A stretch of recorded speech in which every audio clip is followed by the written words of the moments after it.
Last few days I've talked about cutting and bulking. We haven't really talked about keeping calories where they are. But how do you know where you are? Well, first off, we're 3 months into the year. Almost at the end of 3 months in the year. And you're probably not to a point yet where you should be cutting or bulking necessarily. I don't know you. I don't know your situation. If you got questions, we can hash that out somewhere else. But you're to a point where you should be starting to track your calories. Buy a scale, track your calories, your fats, your proteins, and your carbs. Don't change anything. Just track where you're at for like a week, maybe two.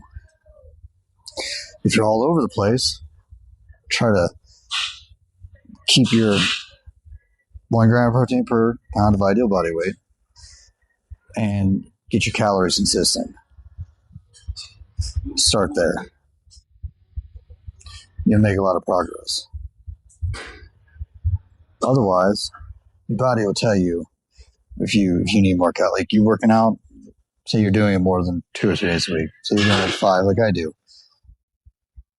And you find yourself being like really, really hungry. Up your protein and that'll up your calories. Because your body's trying to build muscle, but you're not giving it all of the stuff it needs to build that muscle. Hence why you got to be in a little bit of a calorie surplus to build muscle. 200 to 500 calories. Same thing for a cut. 200 to 500 calories lower if you have the calorie runway. If you don't cut. Don't starve yourself.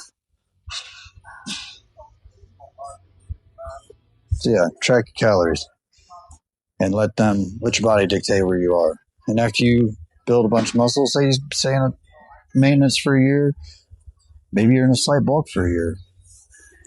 We can discuss when it's time for a cut later, but do you really need to go on a cut, or can you just stay in maintenance / a slight surplus? You can do that. Slight surplus or maintenance. Because eventually your maintenance will become a deficit if you're training appropriately. Anyways, let me know what you do in the comments.